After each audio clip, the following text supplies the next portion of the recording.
करनाल के एक गांव हरसिंहपुरा से 24 नवंबर 2022 को उसी गांव की एक 55 साल की महिला राजवंती अपने घर से कहीं गायब हो गई। पुलिस अब राजवंती की गुमशुदगी के मामले में जांच कर रही थी, लेकिन उनका कुछ भी पता नहीं चल पा रहा था। वो अपने घर से बगैर किसी को बताए कहीं चली गई थी। इस सिलसिले में घर वालों ने घरौंदा थाने में रिपोर्ट लिखवाई थी। महिला की दिमागी हालत ठीक नहीं थी, किसी से कोई शिकायत परेशानी भी नहीं थी। अचानक कहां गई ये राज बना हुआ था। ऐसे में अब गुमशुदगी के इस रहस्यमय मामले की जांच सीआईए स्टाफ को सौंप दी गई। इसी बीच पुलिस का ध्यान एक अजीब इत्तेफाक पर गया। इत्तेफाक ये था कि जिस रोज राजवंती देवी गायब हुई थी, उसी दिन उसी गांव की एक लड़की की दर्दनाक हादसे में मौत हो गई। 25 साल की इस लड़की का नाम अंतिमा था। अंतिमा अपने घर में ही करंट लगने और झुलसने की वजह से मारी गई। ये वारदात तब हुई जब लड़की के घर वाले बाहर थे। जब घर वाले लौटे तो बेटी की लाश को देखकर सन्न रह गए। वैसे तो लाश की हालत ऐसी थी कि उन्हें अपनी बेटी की पहचान कर पाना मुश्किल हो रहा था, लेकिन कपड़े और ज्वेलरी से ये गवाही मिल रही थी कि ये लाश अंतिमा की है।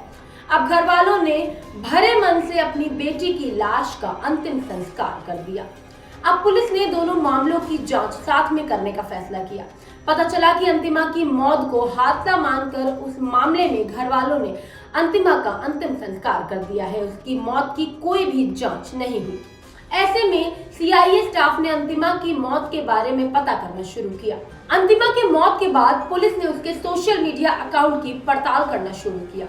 इस कोशिश में एक चौंका देने वाली बात सामने आई। उसका सोशल मीडिया अकाउंट एक्टिव था और लोकेशन उत्तर प्रदेश के शामली की दिखा रही थी। अब सीआईए स्टाफ की टीम करनाल पहुंची और उसने सीधा उस जगह पर दबिश दी जहां की लोकेशन शो हो रही थी। पुलिस को शक तो था और शक सही भी निकला। वहां अंतिमा मिल गई। वो अंतिमा जो 4 महीने पहले अपने ही घर में शॉर्ट सर्किट करंट और जलने से मारी गई थी। जाहिर है वो अंतिमा जिंदा है। फिर भी ये सवाल था कि जो मरा वो कौन था। जवाब था जो मरा वो अंतिमा के ही गांव की रहने वाली 55 साल की महिला राजवंती देवी थी। पुलिस के शिकंजे में आई अंतिमा ने बताया कि उसका शामली में एक लड़के से फेसबुक पर अफेयर था, लेकिन घर वाले इस रिश्ते के लिए राजी नहीं थे। ऐसे में वो अपनी मौत दिखाकर अपने आशिक के साथ सुकून की जिंदगी जीना चाह रही थी। पुलिस के शिकंजे में आई अंतिमा ने बताया कि उसका अफेयर शामली के एक लड़के से फेसबुक के जरिए हुआ था, लेकिन घर वाले इस रिश्ते के लिए राजी नहीं थे। ऐसे में उसने अपनी मौत का नाटक रचा और आशिक के साथ सुकून की जिंदगी जीने चली गई।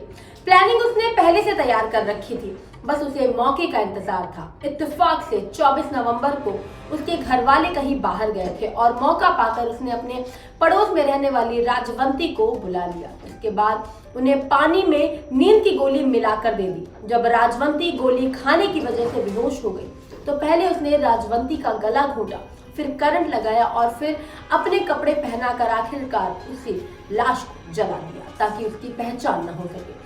इसके बाद वो अपने प्रेमी के साथ भाग गई और उसके साथ शादी करके शामली में रह रही थी। लेकिन अब पुलिस ने उसे गिरफ्तार कर लिया है और साथ ही राजवंती देवी की मौत का राज भी खुल गया है। अभी के लिए बस इतना ही, लेकिन क्राइम से जुड़ी ऐसी ही तमाम खबरों को जानने के लिए आप देखते रहिए G124।